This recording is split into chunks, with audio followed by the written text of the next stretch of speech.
लोक आस्था का महापर्व छठ पूजा, जिसे हम सूर्य षष्ठी व्रत भी कहते हैं, इसका जिक्र वेद पुराणों से लेकर के महाभारत काल तक मिलता है। ऋग्वेद में और महाभारत में इसका जिक्र है, इसलिए यह पूजा बहुत ही पौराणिक है।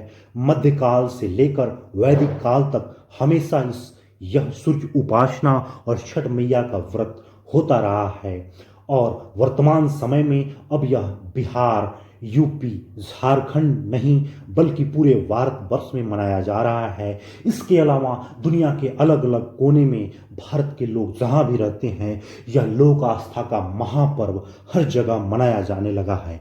आइए इसके बारे में मनोज शुक्ल के एक वीडियो में विस्तार पूर्वक जानते हैं कि इसकी कितनी महानता है और यह अद्भुत पूजा कितनी ही महान होती है। देखिए, हर साल दीपावली के छठवें दिन, तिथियों की भाषा में कहूं तो कार्तिक शुक्ल पक्ष की छठवीं तिथि को 30 करोड़ भारतवासी अस्त होते हुए सूर्य देवता के आगे नतमस्तक हो जाते हैं और अगले दिन सप्तमी तिथि को उगते हुए सूर्य को अर्घ्य देते हैं। भारत की नस नस में बसा हुआ यह त्योहार छठ पूजा कहलाता है और दुनिया भर में मनाए जाने वाले बड़े से बड़े त्योहार का संगीत फीका पड़ जाता है जब यूपी, बिहार, झारखंड की माताएं अपने बेटे बेटियों की लंबी उम्र की कामना करते हुए एक स्वर में गा उठती हैं कि कांचे ही बांस के बहंगिया, बहंगी लचकत जाए, होई न बलम जी कहरियां, बहंगी घाटे पहुंचाए। मैं समझता हूं इतना करुण, इतना संवेदनशील, इतना मन को छू लेने वाला, इतना माटी से जुड़ा हुआ और इतना भावना से भरा हुआ गीत शायद ही कोई दूसरा हो। छठ माता कौन हैं? इसके बारे में अलग अलग धारणाएं हैं। पुराणों में नवरात्रि में पूजी जाने वाली मां कात्यायनी को ही छठ माता कहा जाता है। सनातन धर्म में उन्हें भगवान ब्रह्मा की मानस पुत्री माना गया है। मानस पुत्री यानी वो बेटी जिसके जन्म में शरीर की कोई भूमिका ना हो, मन से मन का मिलन हुआ, तरंगे टकराई, ब्रेन की एनर्जीज मिल गई और संतान का जन्म हो गया। हॉलीवुड की साइंस फिक्शन फिल्मों में म्यूटेंट्स का जन्म ऐसे ही होता है। हम विश्वास भी कर लेते हैं, लेकिन हजारों साल पहले वेदों पुराणों में लिखी गई ये बातें हमको अविश्वसनीय लगती हैं, कोरी कल्पना लगती हैं। एक बार ठहर के सोचिएगा कि आगे बढ़ने की अंधी दौड़ में हम कितना पीछे जा चुके हैं। अपने सच को झूठ मानते हैं और दूसरों के झूठ को सच। मैं एक ऐसे युवा भारत का सपना देखता हूं जो दिन भर इसरो में बैठ के अंतरिक्ष में रॉकेट्स भेजे, लेकिन रात को सोने से पहले श्रीमद् भगवत गीता के 2 पन्ने पढ़ के ही आंखें बंद करे। वापस लौटते हैं छठ पूजा की ओर। यह पूजा पहली बार कब शुरू हुई थी ठीक नहीं कहा जा सकता, लेकिन ऐसे उल्लेख मिलते हैं कि महाभारत काल में द्रौपदी छठ माता की पूजा किया करती थी। बिहार का एक जिला है भागलपुर। महाभारत काल में इसे अंग देश के नाम से जाना जाता था और इसके राजा थे सूर्यपुत्र कर्ण, अंगराज कर्ण। कर्ण भी छठ पूजा किया करते थे, ऐसा पढ़ने में आया है। अब कर्ण तो थे ही सूर्य के पुत्र, तो सूर्य उपासना और पिता की उपासना कर्ण के लिए दोनों का एक ही अर्थ था। कहते हैं उस दिन कुरुक्षेत्र में जब अर्जुन के तीरों से बिंधकर कर्ण वीर गति को प्राप्त हुए तो आकाश पर चमकता हुआ सूर्य रो पड़ा। अपने पुत्र की मृत्यु सूर्यदेव सहन नहीं कर पाए।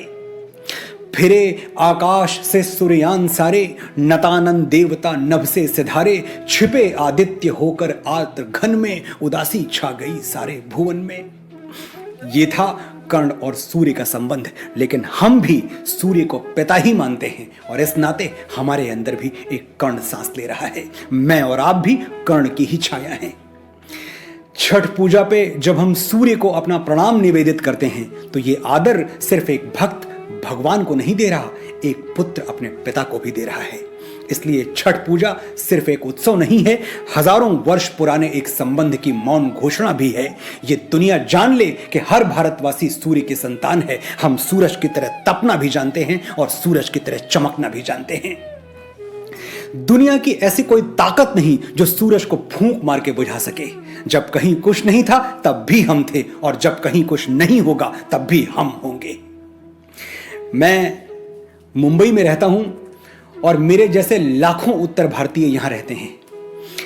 हर साल जैसे जैसे छठ पूजा नजदीक आती जाती है, मैं देखता हूं कि मुंबई में उत्तर भारतीय कम हो रहे हैं, मुंबई उत्तर भारतीयों से खाली हो रही है। ऑटो वाले मातादीन और चाट वाले बटेसर भैया से लेकर मनोज मुंतशिर तक सब गांव का टिकट कटा के चल देते हैं। और क्यों चल देते हैं? क्योंकि छठ पूजा साल का अकेला ऐसा पर्व है जब मिट्टी और मां दोनों मिलके एक साथ हमें आवाज देते हैं, घर आजा बेटा, छठ मां के लिए ये जो कच्चे बांस की बहंगी बनाई है, ये नदी के घाट तक तुझे ही तो ले जानी है। एक बार मां का ये संदेशा मिल जाए फिर तो हम काल के रोके भी नहीं रुकते। पिपरा के पतवा सरीखे डोले मनवा, जियरा में उठत हिलोर, पुरवा के झोंकवा से आयो रे संदेशवा के चल आज देसवा की ओर। और एक बार हम अपने गांव देश पहुंच गए तो शुरू होता है छठ पूजा का 4 दिवसीय कार्यक्रम। पूरे 4 दिन क्या धूम, क्या गहमा गहमी, क्या उल्लास, लगता ही नहीं कि दिवाली जा चुकी है। क्या होता है इन 4 दिनों में, ये उनको बताने की जरूरत नहीं है जो आज भी अपनी जड़ों से जुड़े हुए हैं। लेकिन जिनकी जड़ें टूट गई हैं उनसे मेरी प्रार्थना है अगले 2 मिनट तक शांति के साथ मुझे सुन लें और जान लें कि छठ की ये परंपरा है क्या और क्यों मैं बार बार कहता हूं कि पूरी दुनिया में ऐसा उत्सव कोई दूसरा नहीं है। शायद आपकी सोई हुई जड़ें जाग उठें और आप अगली छठ अपने गांव में मनाएं।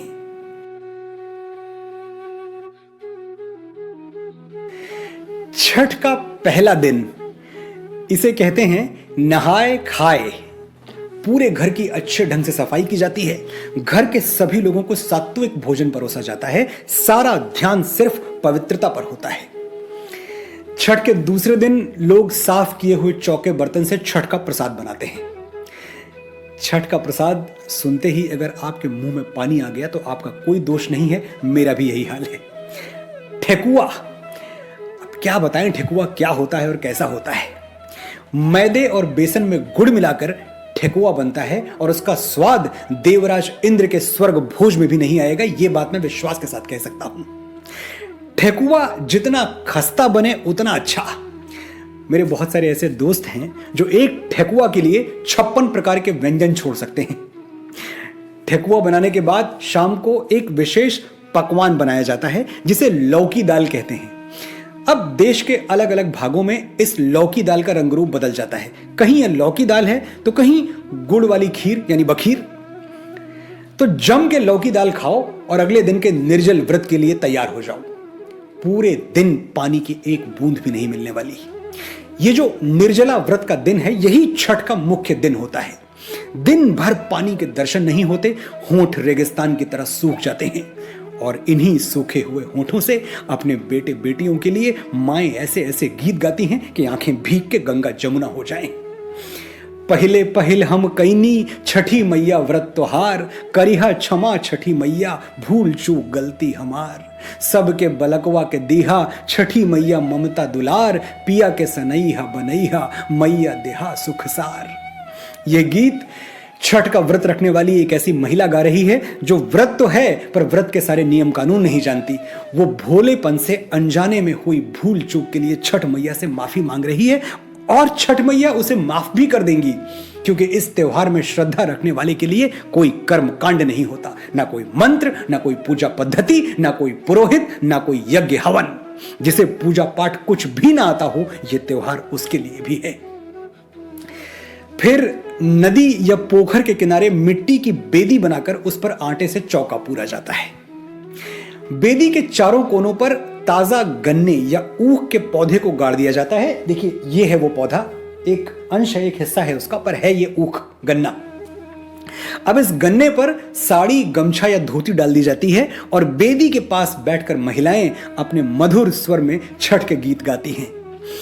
भोजपुरी, मगही, मैथिली, अंगिका, विज्जिका जैसी ठेठ लोक भाषा में रचे गए गीत ही छठ पूजन का मंत्र हैं और जिस श्रद्धा, जिस आस्था के साथ छठ का निर्जल व्रत कर रही महिलाएं इन गीतों को गाती हैं, मुझे नहीं लगता कि छठ के दिन इन गीतों की शक्ति वैदिक मंत्रों से कोई कम होती होगी। बेदी पर लगाई गई ऊख छठ मैया हैं, कहीं कोई और प्रतिमा नहीं, कहीं कोई और पद्धति नहीं। छठ के अंतिम दिन यानी सप्तमी तिथि को एक पहर अंधेरा बाकी रहते ही लोग अपने घरों से निकल पड़ते हैं अपनी बेदी तक पहुंचने के लिए। पिछली शाम की तरह ही बेदी के पास बैठकर गीतों से और प्रसाद से छठ का पूजन करते हैं और सूर्योदय की प्रतीक्षा करते हैं।